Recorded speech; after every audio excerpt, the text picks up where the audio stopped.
Meus amados irmãos, hoje é um dia de muita gratidão a Deus. Eu costumo dizer, sei disso, que o maior marco na história da humanidade foi quando o Verbo se fez carne e habitou entre nós. E veio com a missão de cuidar, tanto amor, para nos resgatar. E Ele disse que estaria preparando um lugar belíssimo para cada um de nós. Esse foi o maior marco da história. E quando eu leio o Salmo 103, que diz: bendize, ó minha alma, ao Senhor, e não te esqueça de nenhum só dos seus benefícios. Nunca esqueça, a minha alma, desse marco tão precioso. Eu vejo como um segundo marco, muito importante na nossa vida, na nossa história, foi o que aconteceu há 504 anos atrás, a Reforma Protestante. Talvez muito hoje, vivendo há tantos anos depois, não leve em consideração, não pense muito sobre essas coisas. Mas, meus amados irmãos, Deus tem um cuidado muito especial, não é? Uma das coisas que aconteceu ali na Idade Média foi que a igreja se desviou completamente das Escrituras Sagradas. Ela se desviou moralmente, teologicamente, economicamente, ela se desviou completamente do sagrado. E nós não podemos nos desviar daquilo que é tão precioso. Jesus nos ama de tal forma que deixou a sua preciosa palavra como regra de fé e prática. E as pessoas têm se distanciado. Muita gente tem procurado, em vez de procurar buscar a Bíblia para seguir os seus caminhos, tem procurado meios, para seguir a sua própria vida e buscando versículos na Bíblia que venham concordar com os seus feitos. Isso foge completamente da palavra de Deus. O propósito de Deus é restaurar a nossa vida, restaurar a nossa alma e nos preparar. Por isso que nós precisamos refletir sobre o que aconteceu há 504 anos atrás. Quando o Senhor colocou no coração daqueles homens, aqueceu aqueles corações ali, de Martinho Lutero e outros. Irmãos, que dias difíceis. A igreja era muito perseguida, viviam totalmente distante da palavra de Deus, viviam por obras, dependiam de obras, viviam de indulgências, preocupados com seus antepassados que foram sepultados, eles não sabiam onde estar, e ali surgiu a história do purgatório. Isso torturava a vida daquelas pessoas, quando de repente Martinho Lutero vê na palavra de Deus, lá no livro de Romanos, dizendo que o justo viverá por fé. Meus irmãos, nós não somos salvos por obras. Nós afrontamos a obra da criação. Nós afrontamos o Senhor quando nós estamos nos esforçando para sermos salvos com os nossos próprios méritos. Nós somos salvos por obra, sim, mas pelas obras de Deus, em Cristo Jesus. Então, nesse contexto aqui, a preocupação de Lutero é que nós voltemos às Escrituras. Ele nos deixou como herança os 5 solas da palavra de Deus. Nós não devemos sair disso aqui. É a base doutrinária da igreja. Não podemos fugir dessa palavra que é tão preciosa. Meus irmãos, nós não temos noção do quanto preciosa é essa palavra. Ela é tão preciosa que incomoda tanto o inimigo das nossas almas, que ele tenta roubar essa palavra do nosso coração. A palavra de Deus é ministrada, e quando geralmente as pessoas saem da igreja, ele coloca distrações, para que você venha esquecer daquilo que foi ministrado. Essa palavra é tão preciosa, é tão poderosa, que quando ela entra em contato com o coração do pecador, conforme está lá na parábola do semeador, ela gera vida, ela transforma o coração, ela transforma a mente. De tão preciosa que ela é a palavra de Deus. No livro de Salmos 19, falando sobre essa palavra, diz que a lei do Senhor, ela é perfeita, ela restaura a alma. O testemunho do Senhor é fiel e dá sabedoria aos simples. Os preceitos do Senhor são retos e alegram o coração. O mandamento do Senhor é puro e ilumina os olhos. O temor do Senhor é límpido e permanece para sempre. Os juízos do Senhor são verdadeiros e todos igualmente justos. são mais desejáveis do que ouro, mais do que muito ouro depurado, e são mais doces do que o mel e o destilar dos favos. É a palavra de Deus. Não podemos fugir, precisamos voltar às Escrituras Sagradas, se nós queremos ter paz, queremos ter vida, e nós precisamos de uma nova reforma, precisamos voltar às Escrituras Sagradas, e viver como regra de fé e prática. Nós temos a mente cheia de Bíblia, mas a praticidade quase que nenhuma. Precisamos viver o Evangelho para que possamos experimentar dessa transformação que há somente em Cristo Jesus. Precisamos rever os pilares que nos foram deixados como herança pelos reformadores. Meus irmãos, é muito precioso. O Senhor é muito cuidadoso conosco. Nós é que fugimos, passamos a confiar na nossa própria mente, naquilo que nós achamos, e abandonamos o sagrado. A Bíblia é preciosa. Não depende de nós simplesmente. As pessoas leem a palavra de Deus e cada um interpreta do seu modo. Precisamos suplicar, nos prostrar diante de Deus e dizer que nós precisamos do Espírito Santo. Senhor, fale ao nosso coração das tuas sagradas letras, porque humanamente falando, ninguém consegue compreender a palavra de Deus. Ela é inspirada, mas ela é revelada através do Espírito Santo. Então precisamos nos afastar completamente daquilo que fere o coração de Deus, que é o pecado, para que possamos receber essa luz tão preciosa e experimentarmos o melhor de Deus. Romanos 12, 1 e 2 diz: rogo-vos, pois, irmãos, pelas misericórdias de Deus, que apresentei o vosso corpo como sacrifício vivo, santo e agradável a Deus, que é o vosso culto racional. E não vos conformeis com este mundo, mas transformai-vos pela renovação da vossa mente, para que experimenteis qual é a boa, a perfeita e vontade de Deus. Só conseguimos ter essa compreensão quando de fato, verdadeiramente, amarmos essa palavra e deixar descer para o nosso cerne, para o nosso coração, e com muito amor e gratidão a Deus, zelar por ela, aquecer o nosso coração e não permitir que o ladrão roube essa palavra do nosso coração com as distrações. Nos esquecemos muito rápido, parece que só fica na nossa cabeça as ervas daninhas. Ao sair da igreja, vá para casa, medite na palavra, durante a semana, vá meditando na palavra, e você vai perceber que o seu rosto vai começar a receber aquela formosura, porque a Bíblia diz que um coração cheio de Deus aformoseia o rosto.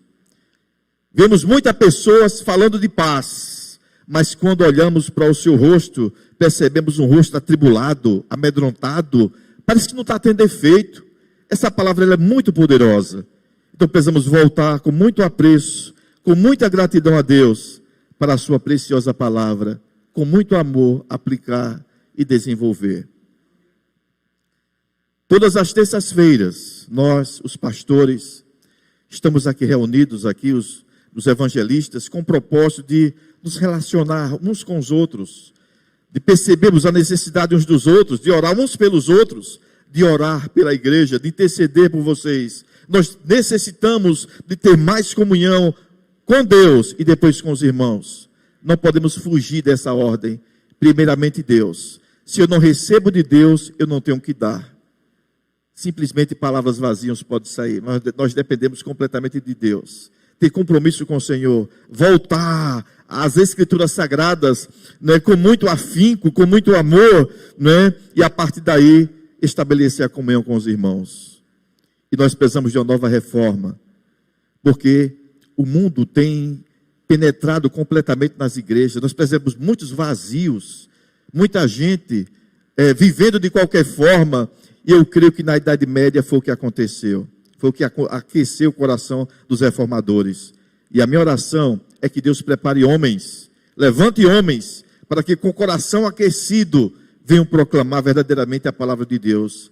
E que a igreja, o povo de Deus, não prossiga simplesmente, mas que retornem a palavra de Deus, retornem os seus trilhos e se transformem em verdadeiros adoradores, para que possamos engrandecer o nome do nosso Senhor e Salvador Jesus Cristo, como convém. O Senhor é Ele, o dono é Ele, quem se agrada é Ele, as regras são deles, é dele, não é nossa. Por isso que precisamos retomar e voltar ao primeiro amor, né, como dizem, e viver genuinamente essa palavra tão preciosa. e não fugir dela. Ela é suficiente, né? E ela transforma a nossa vida, quando verdadeiramente ela está no lugar certo, dentro do nosso coração. Como disse o salmista Davi, que guardava essa palavra no coração, para não pecar contra o Senhor. Agrada-te do Senhor, e Ele satisfará o desejo do teu coração. Então, um dos primeiros pilares da reforma protestante é que eles deveriam voltar às Sagradas Escrituras. E nós precisamos urgentemente retomar essa preciosa palavra, não carregar debaixo do braço, nem guardar no armário, mas guardar dentro do seu coração, com primazia e com zelo.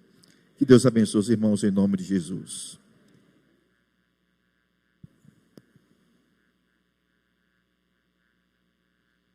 O meu pilar ficou somente Cristo.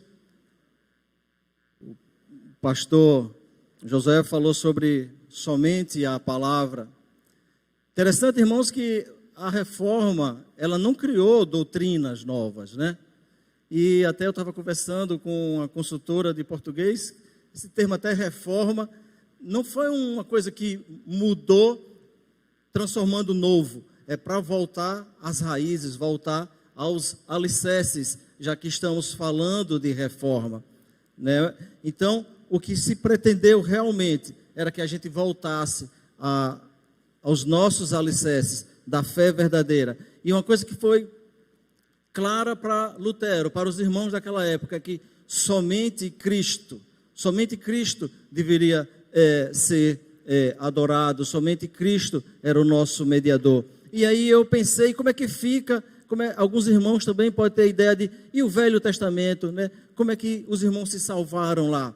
Mas a gente vê Cristo no Velho Testamento desde Gênesis 3,15, quando é prometido que a semente, né, da mulher esmagaria a cabeça da serpente. Ali Cristo estava, com certeza. Cristo era o Cordeiro Pascal. Cristo era o pão do céu.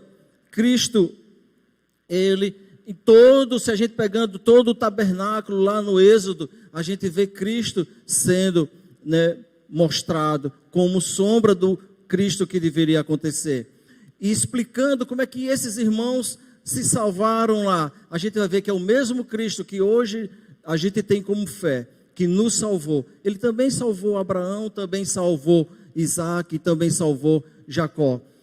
Paulo, querendo explicar isso aos coríntios, ele disse: ora, irmãos, não quero que ignoreis que os nossos pais estiveram todos sobre a nuvem e todos passaram pelo mar, tendo sido todos batizados, assim na nuvem como no mar, com respeito a Moisés.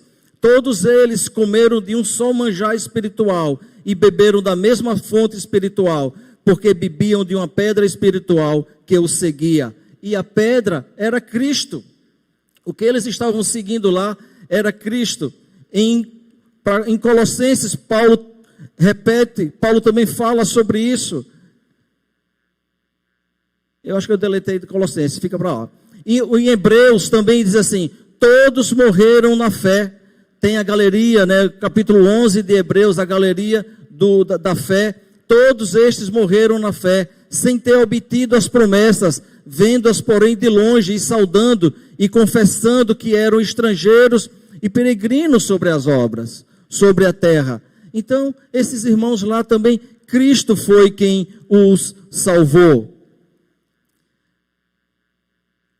E o escritor em Hebreus, já no começo da nossa história, já no começo lá do cristianismo, sempre houve essa questão de ofuscar, de dizer, não Cristo somente, mas Cristo e alguma coisa.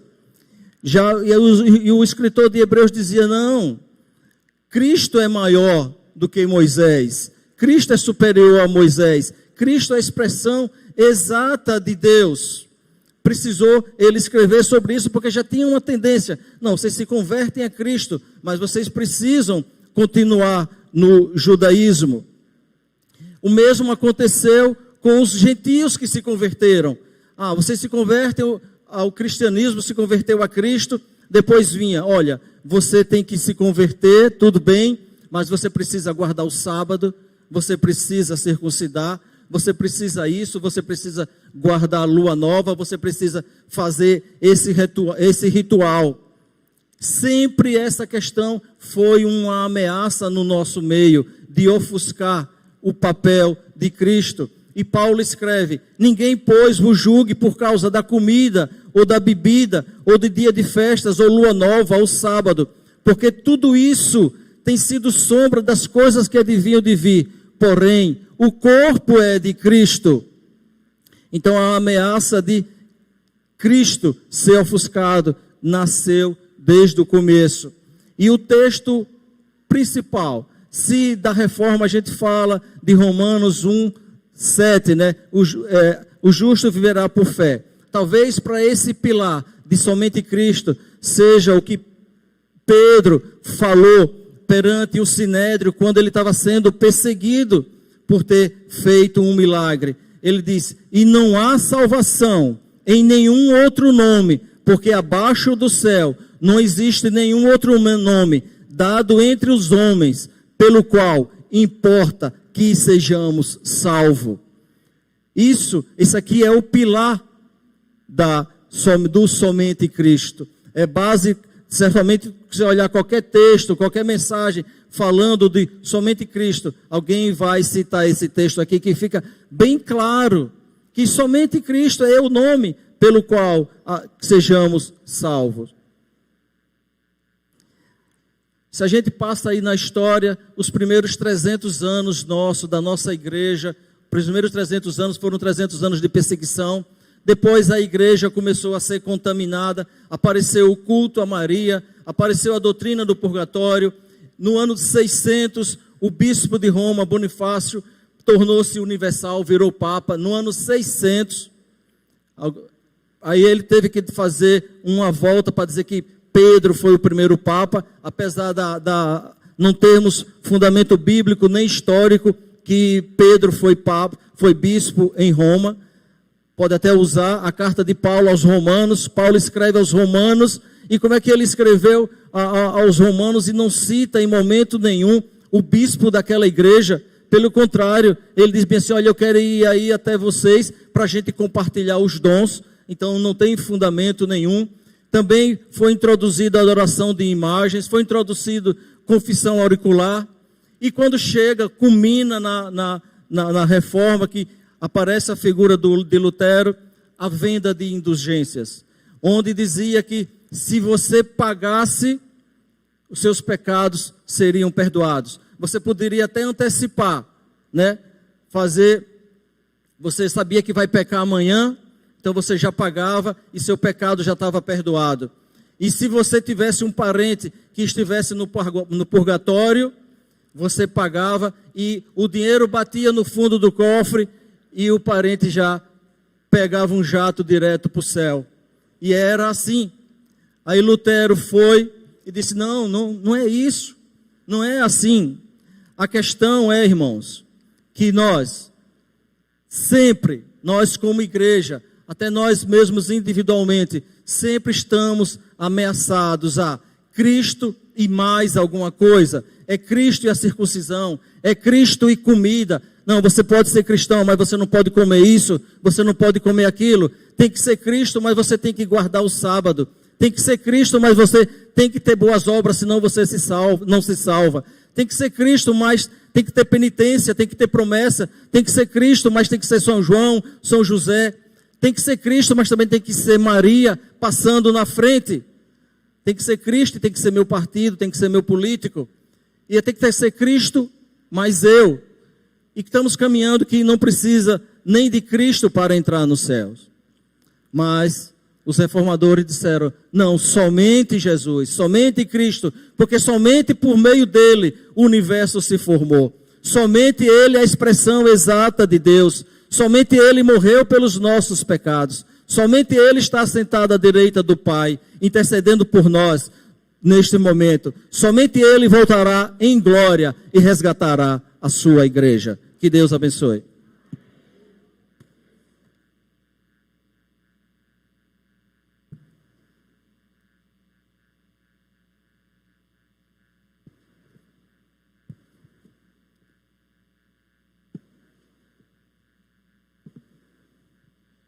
Olha eu de novo. Efésios, capítulo 2, versículos de 8 a 10, diz assim as Sagradas Escrituras: porque pela graça sois salvos, mediante a fé, e isso não vem de vós, é dom de Deus, não de obras, para que ninguém se glorie, pois fomos feitura dele, criados em Cristo Jesus para as boas obras, as quais Deus de antemão preparou para que andássemos nela. Nós percebemos nos dias de hoje, irmãos, que a Bíblia, ela realmente está se cumprindo e ela vai se cumprir sempre. E a gente percebe que não há nada de novo. Parece que as coisas estão voltando a se repetir, ou estão nos conduzindo para aqueles dias onde houve uma necessidade de uma reforma, que alguém se levantasse para trazer alguns princípios ou reeducasse ou desse uma nova direção à igreja, ao povo que se dizia de Deus, que tinha perdido a direção, que tinha perdido o rumo, né? E que estava se deixando levar por alguns princípios que não tinham respaldo bíblico, e que esses princípios nada mais fazia do que afastar a igreja, afastar o povo de Deus da própria presença de Deus. E se nós formos afastados da presença de Deus, nós seremos afastados da bênção de Deus, né? Seremos afastados da presença do Senhor, então nós seremos afastados de tudo aquilo que Deus tem prometido para aqueles que buscam, para aqueles que vivem, para aqueles que buscam o tempo todo viver na presença do Senhor. E é exatamente nesse momento, há mais de 500 anos atrás,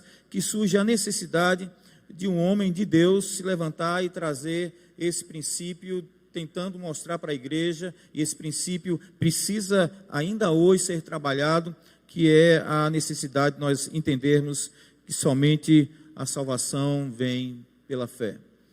Não é por nada que eu ou você nós possamos fazer. A origem realmente desse princípio doutrinário surge exatamente porque a igreja estava vivenciando, acreditando que você precisava crer, mas a sua fé precisava se somar àquilo que você fazia, e a sua fé com as suas obras é que garantiria ou ia dar garantias a você de que você estaria ou entraria na presença de Deus e permaneceria na sua presença, né? Isso era um engodo, isso era uma mentira, isso era um engano. E nós, nos nossos dias, nós precisamos ter muito cuidado, porque eu acredito e tenho visto e percebido que Satanás, de maneira muito sutil, ele tenta e ele envereda pelos caminhos por dentro da igreja, e de maneira muito sagaz, como é princípio dele mesmo, ser sagaz, ele tenta nos conduzir ou conduzir a igreja a não viver realmente de acordo e acreditar plenamente no que a Sagrada Escritura nos ensina. E a gente vê isso de maneira muito clara quando nós pensamos na fé juntamente com as obras. Não que as obras seja algo ruim, ou que a igreja não precisa vivenciar ou colocar em prática. A ação social, ela é extremamente necessária, mas nós precisamos entender que para que eu e você, nós sejamos salvos, nós não precisamos que as nossas obras se somem à nossa fé. Nós não fazemos as coisas que Deus quer que nós façamos, nós não devemos fazer as obras, as boas obras, para recebermos a salvação. É diferente, nós fazemos porque nós já fomos salvos. E a minha atitude em fazer as obras que o Senhor espera que nós façamos, eu faço com uma atitude de gratidão. Eu tenho um coração grato a Deus. E se eu tenho um coração grato a Deus, eu vou agradecer. E a maneira que eu tenho de agradecer é exatamente fazendo a sua vontade, né? A primeira epístola de João, capítulo 3, versículo 17, diz: ora, aquele que possui recursos deste mundo e via a seu irmão padecer necessidade e fechar-lhe o seu coração, como pode permanecer nele o amor de Deus? Se a igreja tem recursos, nós precisamos sim ver as necessidades uns dos outros e supri-las. Mas não para que nós, ao fazermos isso, nós entendamos ou comecemos a acreditar que porque eu fiz, aí agora eu sou merecedor da salvação. Não. Né? O texto também diz de Tiago, capítulo 1, versículo 27, que a religião pura e sem mácula para o nosso Deus e Pai é esta: é visitar os órfãos e as viúvas nas suas tribulações. Então a obra social, ela é importante, Mas muitas vezes, irmãos, nós estamos fazendo a ação social e negligenciando o nosso chamado maior, que é de proclamação do Evangelho. E eu acho que pelo fato de eu estar dando uma cesta básica, eu não preciso mais falar de Jesus, pregar o Evangelho. E eu preciso entender que a Bíblia me diz que a fé no coração do homem não é gerada pela boa ação ou a cesta básica ou qualquer cuidado que eu demonstre. Mas a fé vem pelo ouvir. E ouvir a palavra, a pregação. Eu não posso negligenciar, né? Nós precisamos fazer o serviço social, mas ao levarmos as cestas, ao cuidarmos das viúvas, ao cuidarmos dos órfãos, ao abrir o nosso coração para suprir a necessidade de um mais necessitado, juntamente com a minha disposição de ajudar, a minha disposição também precisa estar em proclamar, falar de Jesus, falar do Evangelho. Se eu não fizer assim, eu estou fora da vontade de Deus, eu estou fora da vontade do Senhor. Somente a fé, e a fé vem pela proclamação do Evangelho, né? Então, eu sou salvo pela fé, não por aquilo que eu faço porque eu fui salvo, não faço para ser salvo, eu faço porque o meu coração é grato por tudo aquilo que Deus realizou na minha vida, né? E uma outra coisa que eu preciso entender, e que se eu quiser realmente agradecer a Deus, eu preciso viver pela fé. Hebreus capítulo 6, capítulo 11, versículo 6, o autor do livro de Hebreus, ele diz que, capítulo 11, versículo 6, ele vai dizer o seguinte: de fato, sem fé é impossível agradar a Deus, porquanto é necessário que aquele que se aproxima de Deus creia que Ele existe e que se torna galardoador dos que o buscam. Nós queremos agradar a Deus, você quer agradar a Deus, então nós devemos viver pela fé. E viver pela fé, irmãos, é entender que tudo que eu preciso para ser salvo é crer. E porque eu creio, em Cristo Jesus, eu sou salvo.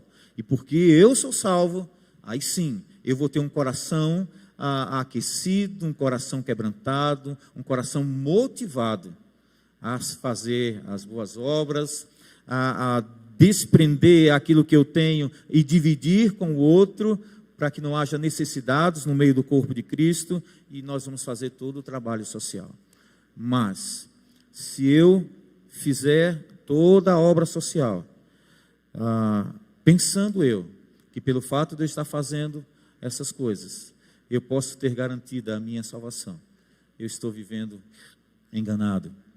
Estou sendo enganado, e eu preciso mudar isso, nós precisamos mudar isso, para que realmente nós cheguemos diante do Senhor, e nós possamos ouvir aquela frase tão desejosa que todos nós desejamos, né? Vinde benditos do meu Pai, para o lugar que vos tenho preparado.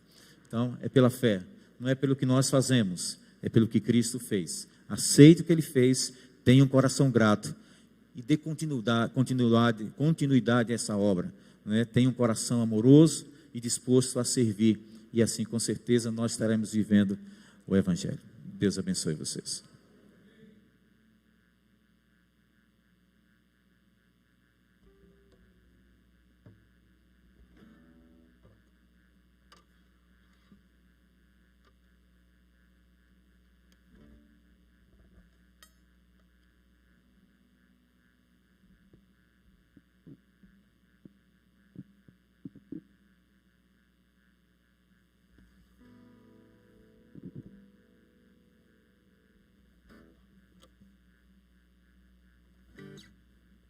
O meu tema é falar sobre a graça de Deus, né? E que privilégio falar sobre a graça de Deus, mas a gente não sabe explicar o tamanho da graça, o tamanho desta providência, desse amor de Deus sobre as nossas vidas.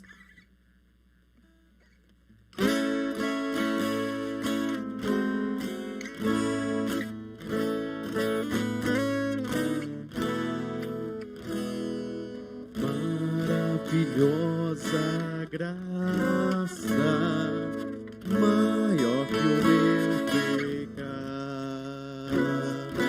como poder cantá-la, como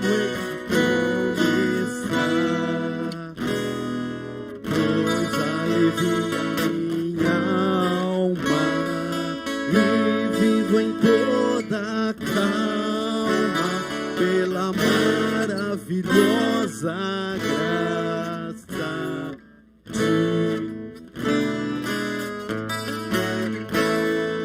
graça tão maravilhosa que Jesus é imensurável e sem fim.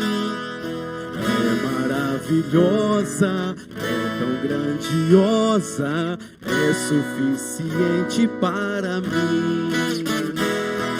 É maior que a minha vida inútil, é maior que o meu pecado vil. O nome de Jesus engrandecei a Deus, louvai. Maravilhosa graça traz vida perena, por Cristo perdoado, vou à mansão real. Sei que hoje eu sou vivo de Deus bem perto, pela maravilhosa de Jesus. Graça com maravilhosa Cristo, tão imensurável e sem fim. É maravilhosa, é tão grandiosa, é suficiente para mim. É maior que a minha vida inútil, é maior que o meu pecado vil. O nome de Jesus engrandecei a Deus. Maravilhosa graça, maior que o meu pecado. Como poder cantá-la? Como hei de começar? Pois alivia minha alma e vivo em tua calma, pela maravilhosa graça de Jesus. Graça tão maravilhosa que Jesus, tão imensurável e sem fim. É maravilhosa, é tão grandiosa, suficiente para mim. Maior que a minha iniquidade, é maior que o meu pecado vil. O nome de Jesus engrandecei em glória.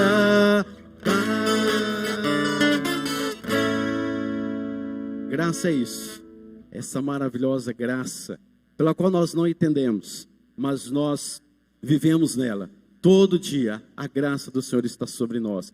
Graça é um favor imerecido, dado a alguém que não merece, obviamente, mas que precisa.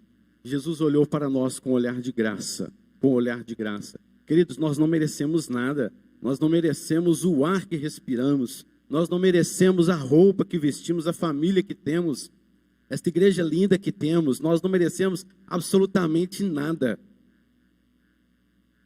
Tudo é graça. Tudo é graça de Deus. Amém. Na época da Reforma Protestante, havia pregações e ensinos dizendo que você precisava de Cristo, mas você precisava de coisas a mais. E uma das coisas que você precisava era pagar por algumas obras que você precisava fazer.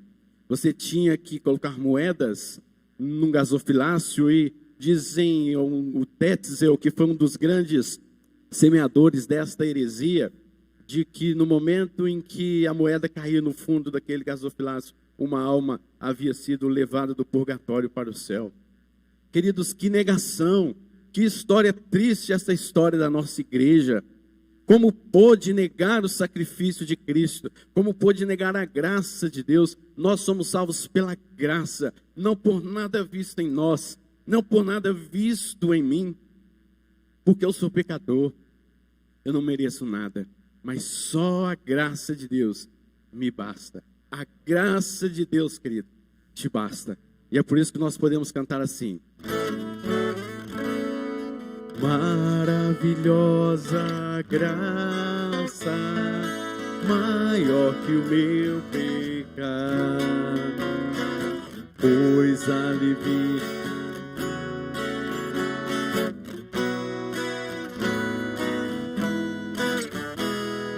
Pois alivia minha alma e vivo em toda calma pela maravilhosa graça de Jesus. Graça, quão maravilhosa graça, quão imensurável e sem fim. Maravilhosa, é tão grandiosa, é suficiente para mim. É maior que a minha vida inútil, é maior que o meu pecado vil. O nome de Jesus engrandecer e glória. Amém. A graça de Jesus nos é suficiente. Amém.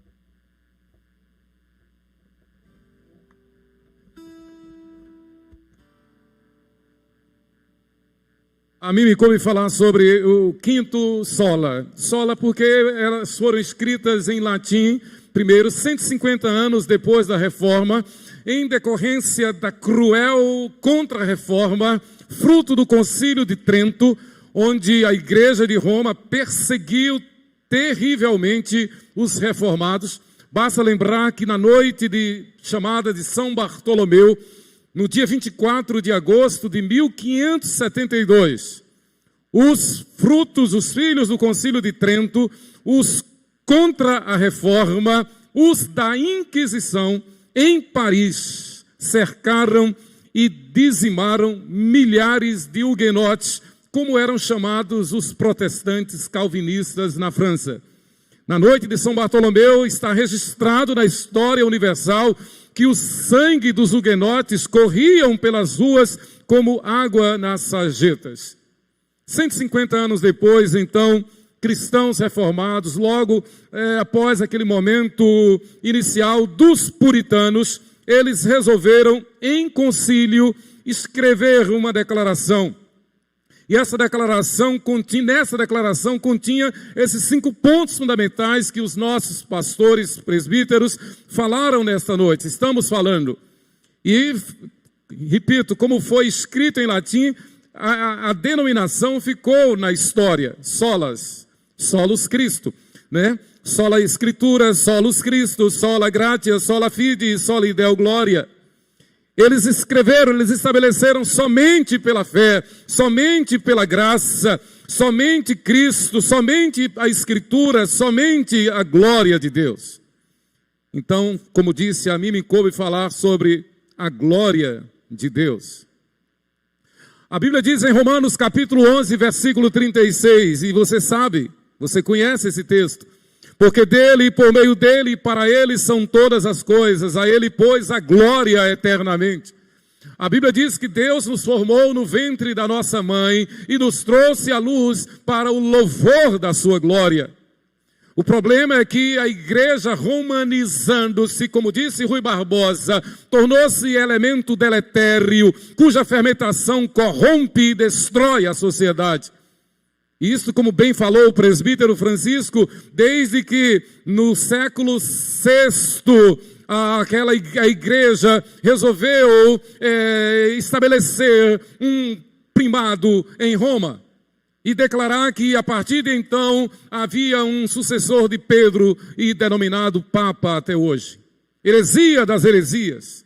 uma afronta, uma blasfêmia contra o Senhor Jesus Cristo, contra a palavra de Deus, contra a fé, contra a doutrina da graça, contra as escrituras sagradas.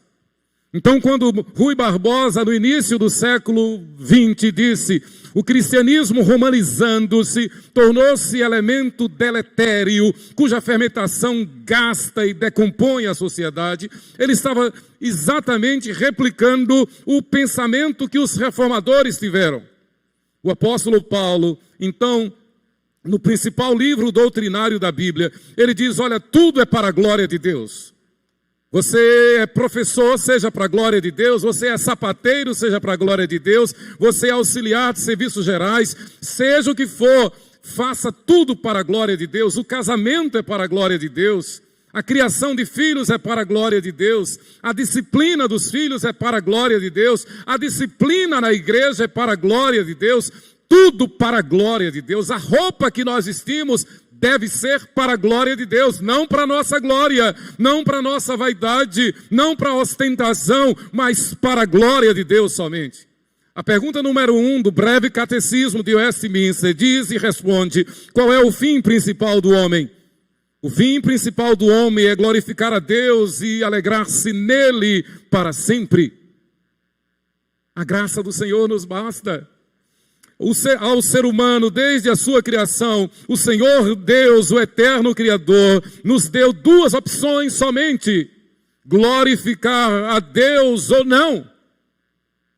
Obviamente que Adão resolveu zombar da graça de Deus.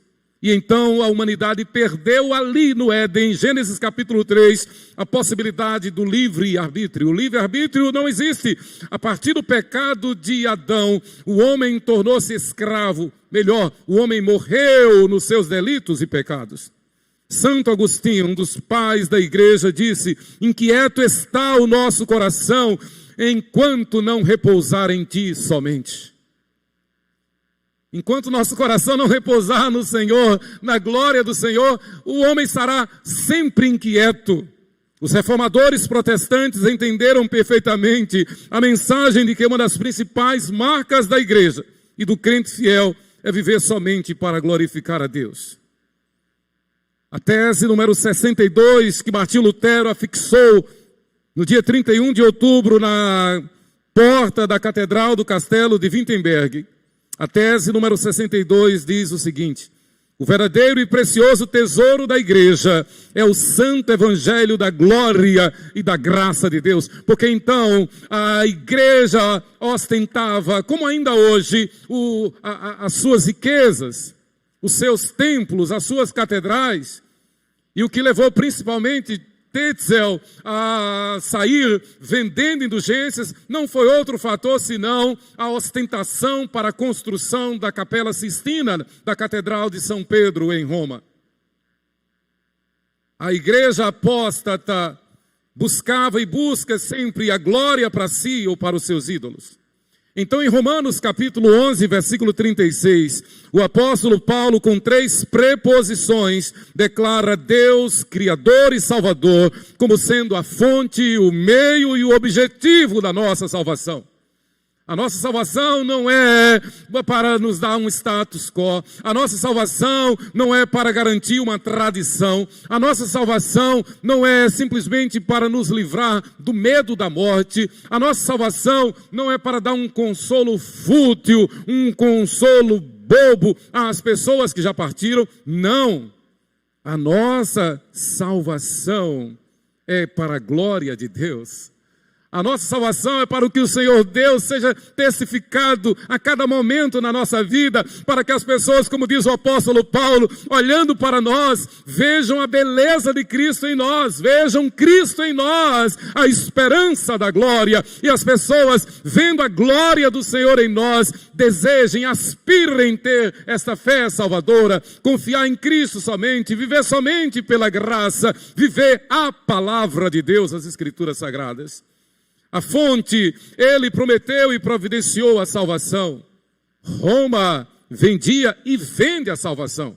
O dia 2 de novembro, chamado Dia de Finados, não é outra coisa senão um replicar da venda de indulgências, um engano, as pessoas indo para os cemitérios, indo para as sepulturas, não principalmente por saudade do falecido, mas imaginando que isso possa redundar na possibilidade daquela alma sair do purgatório. Não sai, não existe, nem tem purgatório.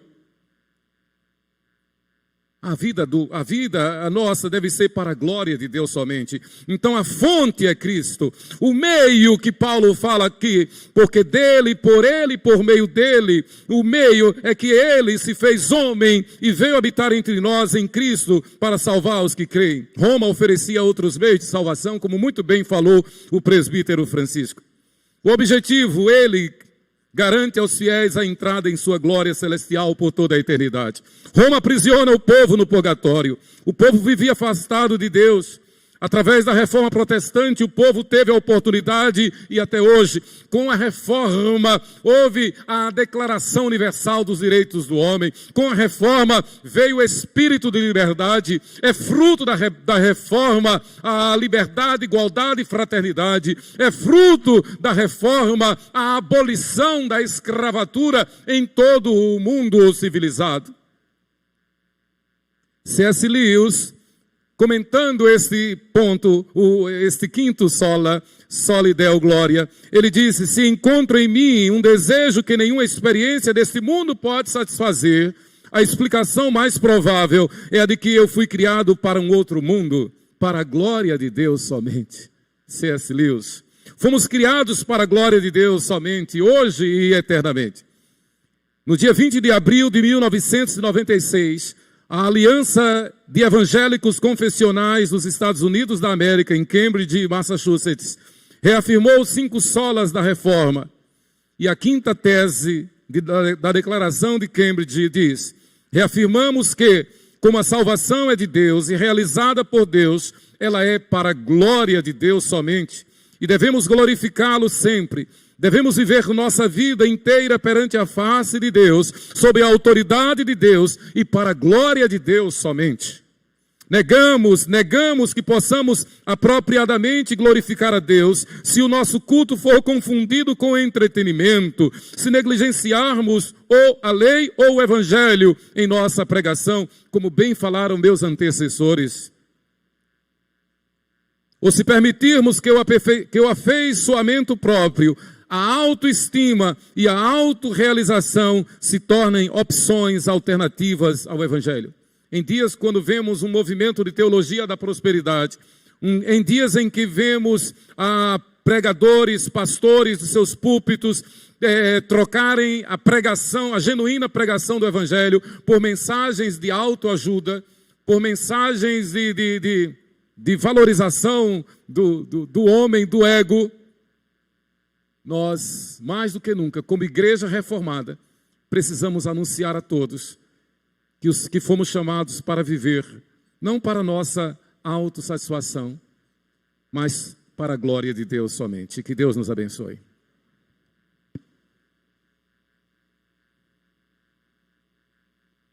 Nós vamos proceder nesta hora, com muita honra, com muita alegria, o momento da recepção de novos membros na Igreja Presbiteriana do Brasil, aqui denominada Igreja Presbiteriana 12 de Agosto, que neste ano dos seus 72 anos de organização, nos 504 anos da Reforma Protestante, nos 162 anos da Igreja Presbiteriana do Brasil, com muita honra, recebe novos membros. E eu chamo com muita honra e com